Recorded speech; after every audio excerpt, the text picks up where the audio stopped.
That's weird. All right, there we go. Okay. All right. Well, welcome everybody to Empowering Youth, our roundtable. Another week, another topic, and we're kind of building off of last week's topic.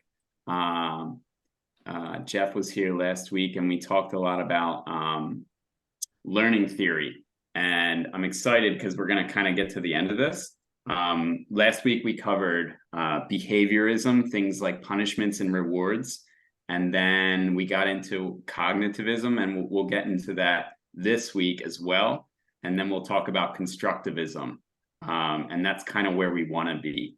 And then we'll have a lot of time for reflection and thinking about what your journeys are and what you've dealt with in parenting and in learning. So let's start this off. I want to take a collective breath and a promise for openness and curiosity. So let's take a big breath in. And now.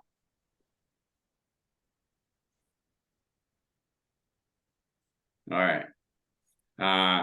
If you have anything that you want to share at any point, you have any questions, please raise your hand. That'll help us move this along and get people in order. To ground the space for community, I feel like I always like to do this. Everyone has something to contribute. No one is an expert here. We want to respect everybody else's learning journeys. We're all at different places in our journey. Practice grace. This is a discrimination-free space. And let's embrace the spectrum of self-directed learning and parenting. And I just want to throw out another call. I see you, Joe, with your drink there. Get my drink right. Cheers. For guests and for viewers, share your challenges and questions for this talk or any upcoming talks, because that's really what we're coming from. And that's what helps motivate us. So again, behaviorism, what we started on for our last call, it's basically rewards and punishments. That, to break it down to its essence, we're talking about things like star charts, praise, prizes, grades, detentions, and these things still happen today in school and in parenting.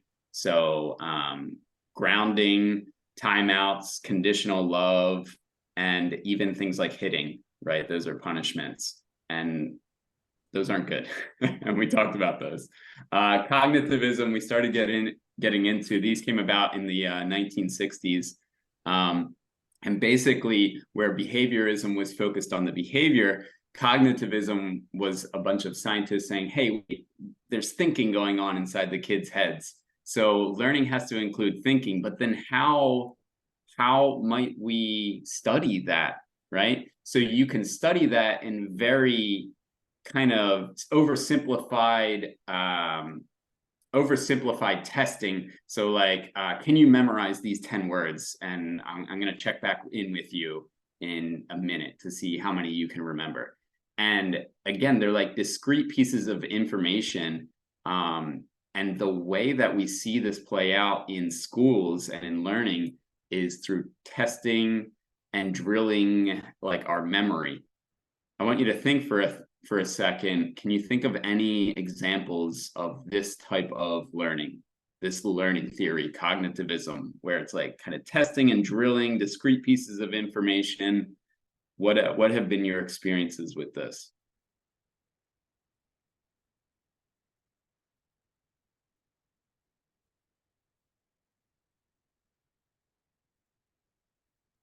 One thing that comes to mind is history, how so many history curriculums, classes, whatever, what they're testing you on is, dates, names, people, whatever, which my husband is great at remembering. Every year he's like, oh, today's Bastille Day. And I'm like, what do you care? But, things like that, versus just focusing more on the overarching themes of history that can apply to us today. I want you to expand upon that.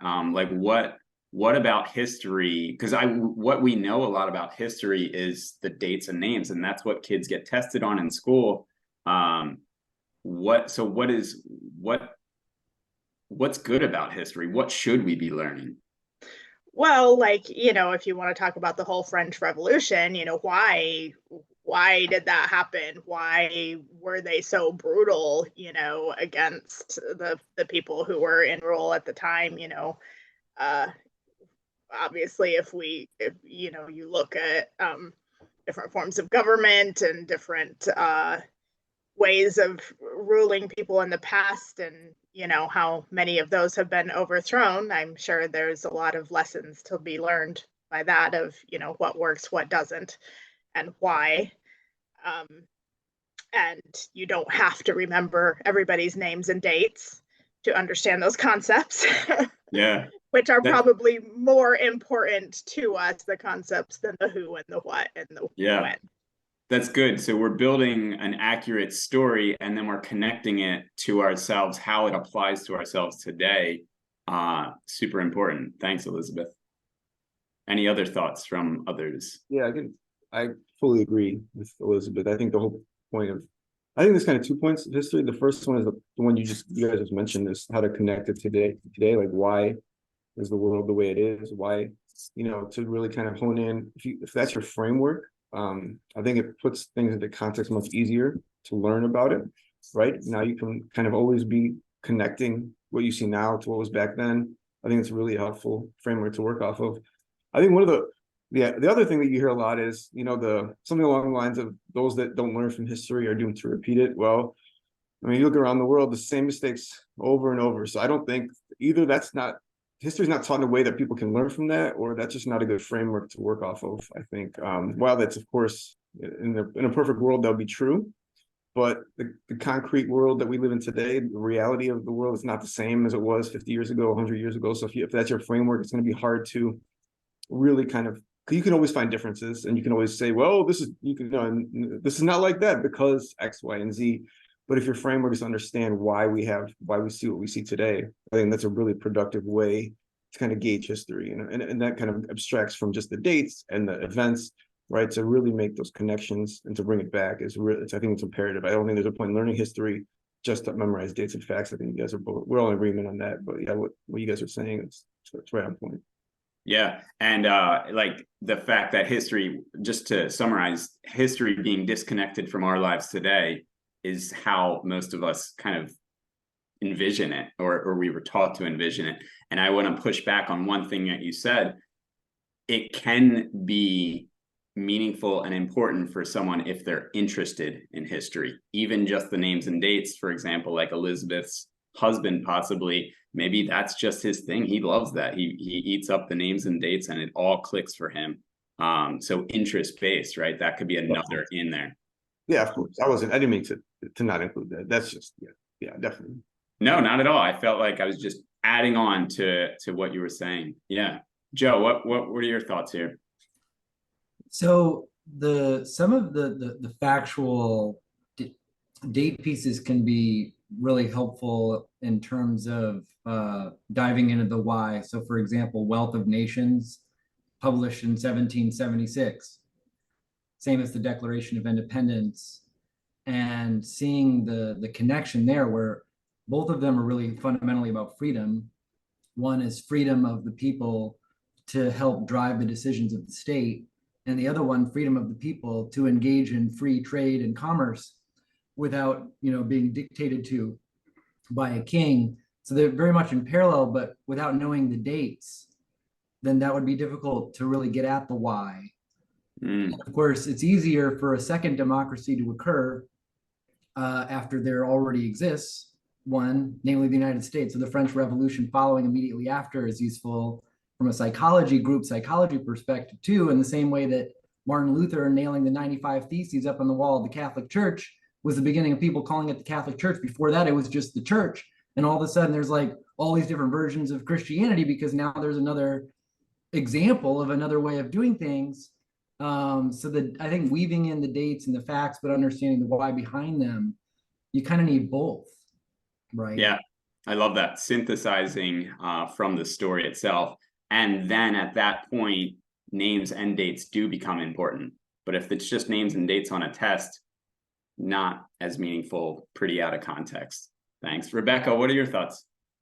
Yeah, no, I'm connecting with a lot of this, and especially having just come out of public school and teaching fourth grade history, which I found fascinating, at least as an adult. I don't know that I did as a kid, but I think that obviously I'll say we, like, I think at least in my district, we try to balance the dates with the why, but the reality is there's such pressure with the standards and the pacing to cover everything that you don't generally get a lot of the conversation of the why. And I think I found a lot of kids didn't really enjoy Virginia studies, which I thought was, we had everything from Jamestown to the Civil War to Reconstruction to modern day, Virginia. And it was, I think that's finding that balance, because you do need some, like Joe was saying, with the dates to be able to see what's happening, even in comparing other cultures, and contrasting things that are going on, but also like the movements that lead to the next and whatnot. But I don't think kids sadly get a lot of time to delve into the why and how it's applicable to them. It doesn't seem real. Even though to me, history is all about people and cultures and relationships and conflict, and definitely a lot to be learned there, but challenging to do both, I guess. I love how you bring your perspective as a teacher to the table. That's really helpful. How specifically in the classroom things like this are complicated, for sure. Elizabeth, what are your thoughts? Yeah, well, just kind of relating to both, what Jeff and Rebecca were saying. So like with my kids, my youngest daughter, she went through a phase around 9 or 10 where she just spent like an epic amount of time watching history documentaries and shows. So one of her favorites was, I think it was called The Story of Us or something. It was kind of like spanned all of history. And then she went through, I think, a lot of like World War II stuff. My son, he, back when we were trying to do curriculum and I tried to teach him history curriculum, he had just really zero interest. Was one of the things that sent me off into not using curriculum, because I was like, this is doing nothing for him or our relationship. But actually, when he was 18, he worked a job, like a second shift job, where he could listen to podcasts.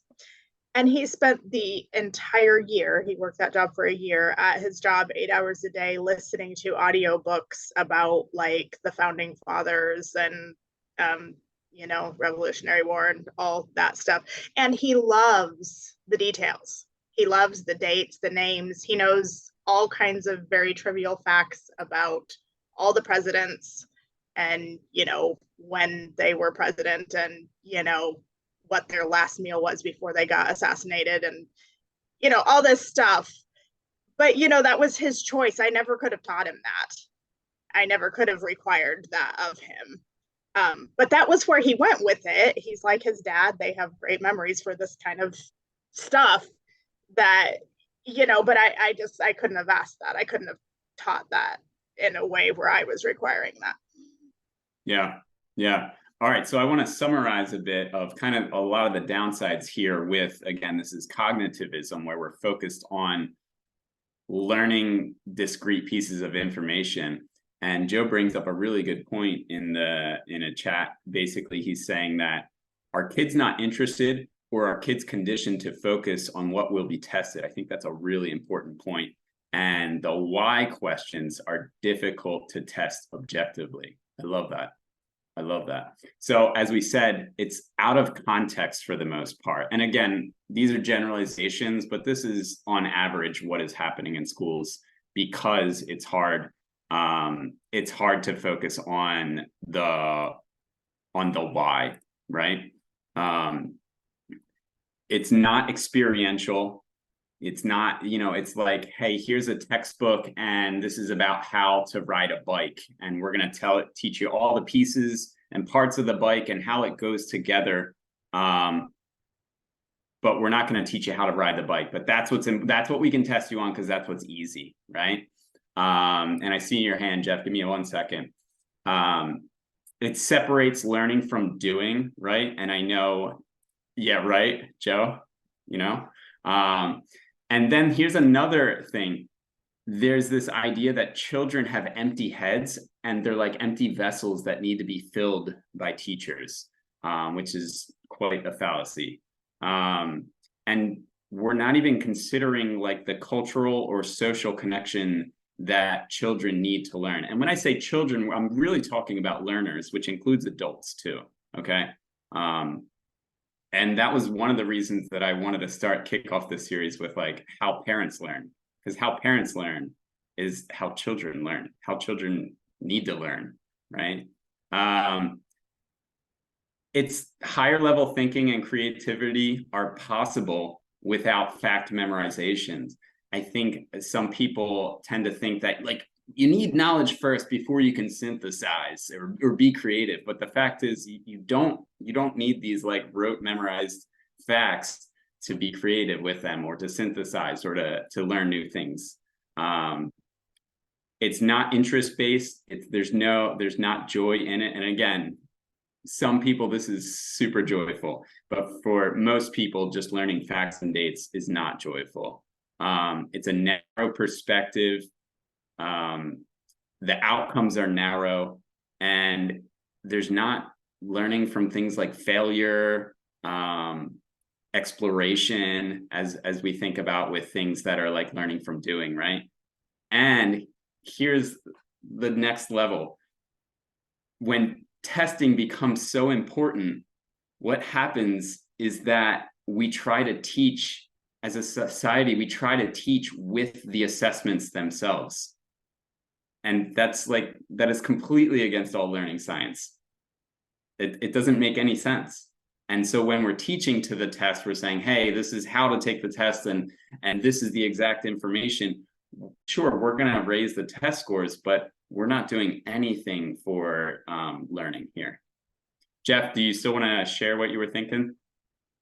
Well, yeah, you mentioned it's really interesting, but I just wanted to respond to what Rebecca was saying when she was teaching fourth grade history. I found that the comment really fascinating from the perspective is, Rebecca, you said you found it really, the history of Virginia really interesting and everything, and the kids don't.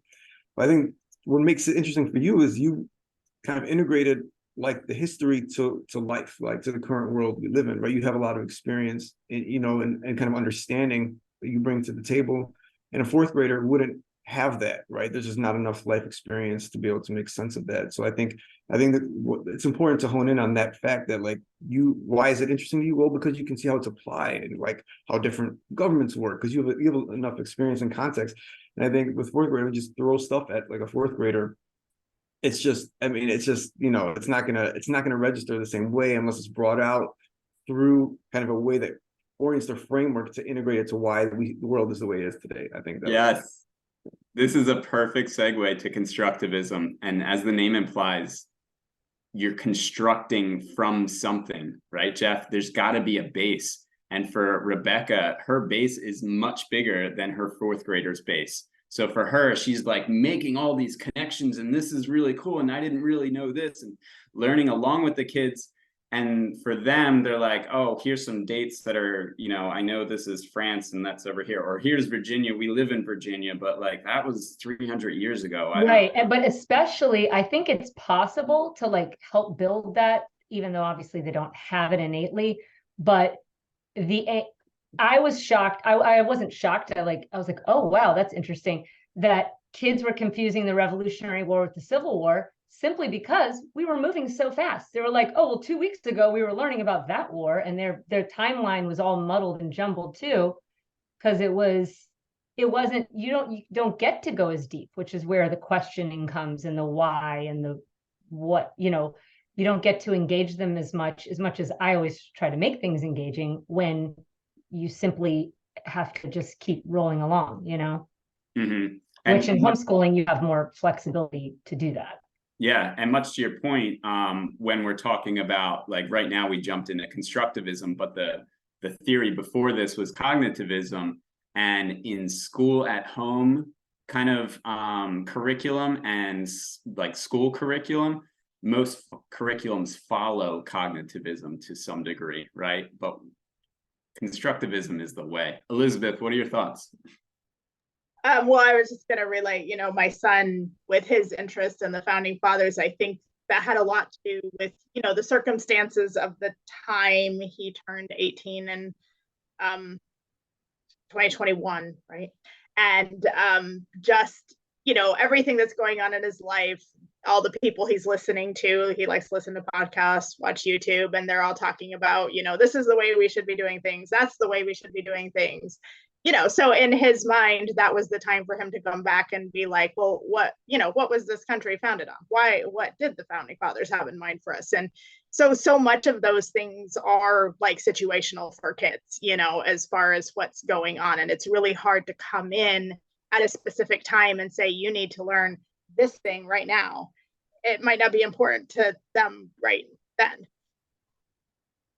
Yeah. And it seems kind of like abstract sometimes. And that's what a lot of school does, is push for abstraction at the cost of understanding. And I see this a lot in math curriculum. So constructivism, the idea, what's great about constructivism is they let go of this idea that learners are passive, right? Learners are active. Active learning is where learning's happening, right? That learners construct meaning and knowledge through experience with peers, like through a social environment, using background knowledge, right? What does this look like? I want you to think for a little bit what this looks like, what I'm explaining. Joe. This sounds exactly like learning pods and real world projects stemming from strengths, interests, passions of the individual to be relevant and useful to at least one other person in their learning pod, if not more. It's analogous to the Weekley School of Philosophy as you've defined it. I just had never really heard of it before. Yeah. Any other thoughts? I'm also wondering about when you mentioned background knowledge, because sometimes you could be interested in something and passionate about something and want to create something useful, but actually not have a whole lot of background knowledge. But that alone could propel you towards gaining it. Whereas in school, we're all about, or in public school anyway, getting that foundational background knowledge built up so that you could eventually theoretically do something interesting, but just probably not for a while. Yeah, and if we highlight like an 8-year-old who is really passionate about, I don't know, it could be something like dragons, right? This is fictional, but dragons are a thing and there's lore around dragons. Would it make sense for them, for some of them, it might make sense for them to sit down and just read everything there is about dragons. But then for others, it would make sense for them to be making their own dragons, coming up with their own stories, even if they didn't have something that they were building off of. They're just like, well, I saw dragons in a movie once. Now I'm going to start making my own and building my own. And then I made my story and things like that. Jeff, what are your thoughts? Yeah, so I've read a little bit kind of there's been about the theory of constructivism, and my philosophy is actually, I'm an objectivist by just like that's my kind of philosophy, and I think there's a specific learning process that we go through. I Do you want to explain that first? Yeah, so it's a long story short, it's essentially you see like objectivist believes that you see the world as it is, and then you basically our senses are, it gives us all of the information to make sense of the concrete world around us.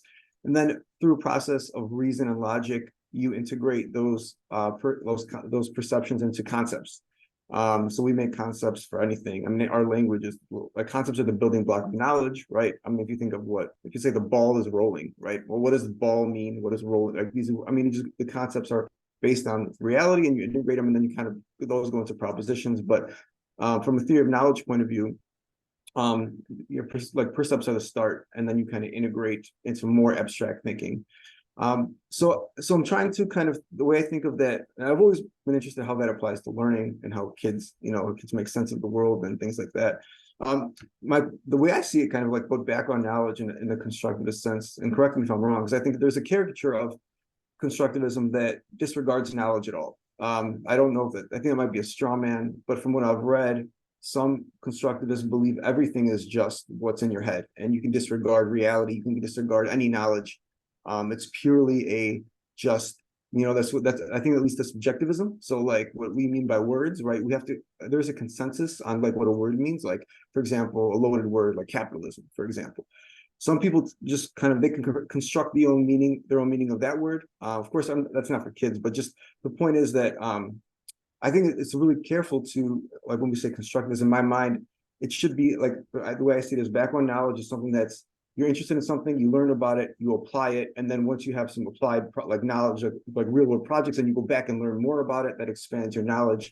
But there's an objective basis for it. And I think sometimes, from what I understand, one of the critiques of constructivism is that you throw the baby out with the bathwater, that knowledge becomes completely irrelevant, and it's just whatever, now like the concepts we use are just whatever you think and whatever the group thinks, as opposed to what reality is the guide. So I'm sorry, long-winded response, but yeah, that's interesting. And I wouldn't say constructivism is like end of the line. And what it sounds like is objectivism is like taking that and saying, hey, we're going to get a little bit into the metaphysical, but we're also going to explain things a little bit more clearly. So I think in a way, constructivism, it sounds like it supports, but in some ways might take away from. But I also think what you said about the straw man kind of thing, I think that's true. How people say, well, they don't really think about knowledge, but I think there are truths. But I do agree that it sounds like objectivism is saying like, hey, this isn't really expressly discussed, so let's talk about that as well. But definitely with constructivism, they're building up and they're using what's called schema. So like basically larger ideas. And what's one of the really cool things to hear about this is like when kids learn words, like they might see a pig and they have a dog at home, so they know dog, and they're calling the pig a dog. And anything with 4 legs that's walking around is a dog until they start to match reality, right? Yeah, it's really interesting. Joe, what are your thoughts? I'm thinking debate, Dan versus Jeff, objectivism versus constructivism. So I've spent a ton of time talking to both of you about both of these, although I didn't know it was called constructivism. And I think that there's a ton that can be gained from looking at, in practice, very practical examples of how parents and teachers end up approaching students and their kids differently because of some of the principal differences between these two. I'll give an example. So like so my wife and I had our kids learn how to code starting at a very young age, coding and writing, especially coding, writing, and public speaking, basically, was something we started doing. Really, we're talking 5-6 years old, right? And it would have been very difficult for them to have a purely constructivist approach because these were so foundational that if they didn't know anything about these, then being interested would be difficult. They didn't have the experience, connecting it to their life would be difficult. But by them doing enough of it, they got good at it. People like things that they're good at. Then they had a history. We had to get that flywheel going off the ground, right? So once they had those tools, now they have conversations very, very relevant to their lives. They're building apps and things, right? But because they have the foundational knowledge to do it, so that actually, that objectivist approach kind of enabled the constructivism to then take the lead, but it would have been difficult to get there without kind of, jump starting it, if you will. Yeah, that's definitely something that I've heard from you a lot about the idea of like starting. But I want to question you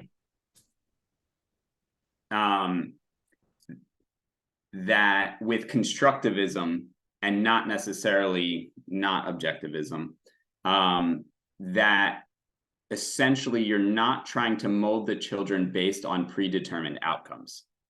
And that's kind of constructivism at its core. But what that is against what you're saying, like that jump starting idea. So again, I'm not saying one is right or not. It's a good thing to think about, right? But there's sorry. Go ahead. Oh, okay. So I think if it was, so I was trained as an economist, and so was my wife. And if we were just like hammering in mainstream economic views into our kids from the time they were little, I'd agree with you. But if you take something like coding, coding is basically learning how to, it's like a language, just like math is a language.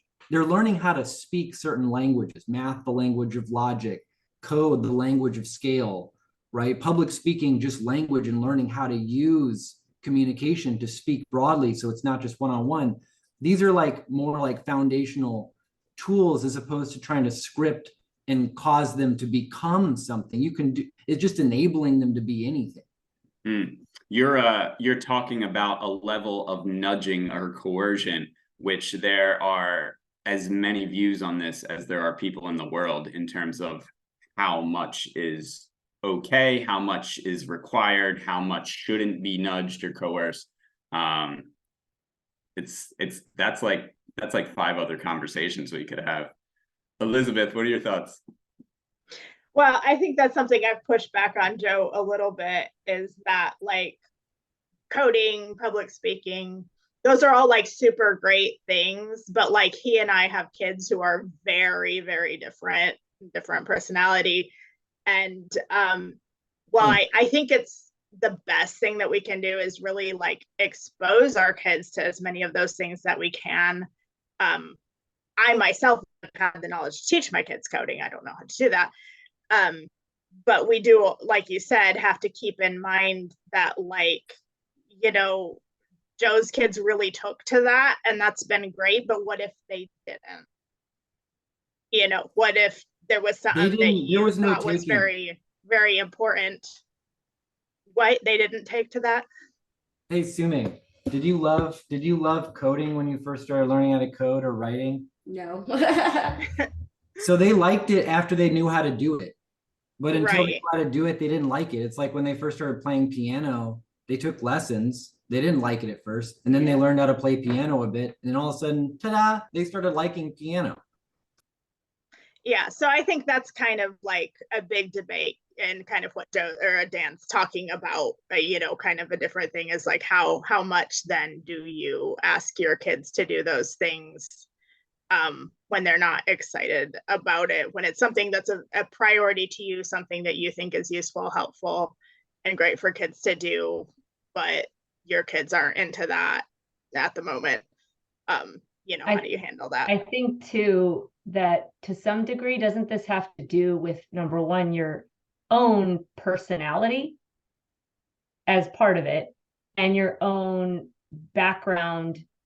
I think it's very complex. Like I could see it, you know, your personality, your background, your life journey, your neurodivergent, neurotypical, whatever, and your how you yourself learned, you know, because I see value in both what both of you are saying, and I don't think there's a right way per se. I could see how maybe like a more logically minded, judging type personality also might veer more towards the objectivism, whereas someone who's a little bit more like emotional or I don't know, maybe artistic might not. Does that make sense? And I don't think that one is right or one is not. I personally think that both are important, but I think the way, I'll leave it at that. Thanks, that's helpful. I do agree with that. So with constructivism, before we move on, I want to say there are possible downsides to constructivism. Jeffrey said basically that it's not enough of the picture, if I'm summarizing correctly, right? And then with constructivism, it's kind of hard to imagine if you've been in the old dynamic. It's hard to imagine things other than behaviorism or cognitivism. If you're used to, for example, if you're a parent and you're used to timeouts because you were taught that was better than hitting and you were hit as a kid, so timeouts is the obvious logical next step. And then someone says, well, actually, you shouldn't be doing timeouts for your kid. Then where do you go? What do you do next? Right? Let's think about that for a second. What's wrong with timeouts for a child, say, purposely spilling milk? Any thoughts on that? Elizabeth, go ahead. Well, it still doesn't really deal with what's going on with the kid. You know, why did they do that? What was their issue? It doesn't help them to deal with, you know, whatever emotions or problems they were having in that moment. It just kind of teaches them that, you know, you're not willing to engage with them if they're not behaving in a way that you feel is appropriate. Right, which further teaches them that that sort of rebellious behavior, which is like possibly what it was, is something that's not allowed, and you won't get love if you do that. Right? You can't buck the system, right? Joe. So I actually agree with you and Elizabeth and Rebecca about why moving to something like that kind of conditioned response, or even like the coercion, the forcing, is bad. Like I didn't ever do that. I would just explain like, hey, so what caused you to drop the milk? You know, did it slip? Like help them learn how to do it instead of just, you know, disciplining them. So it's like, I think that being extremely narrow about when you might use something like that, like what if it was something where they were threatened, where they ran out the door, they were near the street and they're two, like those are situations where I can see parents getting to a point where they want to do something like, don't do that. You could die, like you could really hurt yourself, like so that they form that memory, but that not being the default mode, right? Like very few situations where that might be appropriate. Well, safety is definitely, I feel like a lot of people draw the line on safety, and rightfully so. And I think if you're saving the word no for things like safety, then your kids are going to respond a lot quicker than if you're always telling them not to do things, right? So I'm running out of time here, but I want to leave you with two questions that we can continue in the discussion board.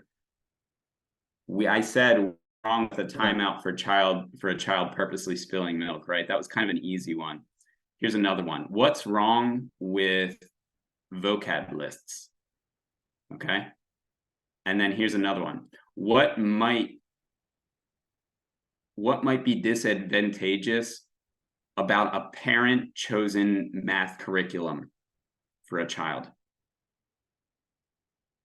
So vocab lists and a parent chosen math curriculum. Those are things I want you to think about. And let's start a conversation in the discussion board. All right, next subject that's going to come up, guys. We are going to talk about, and this came from the community, this idea a little bit of learned helplessness, fixed mindset, and specifically, what subjects are you bad at, and when did you learn that? All right. Good talk today, guys. See you in the discussion board. Thanks a lot.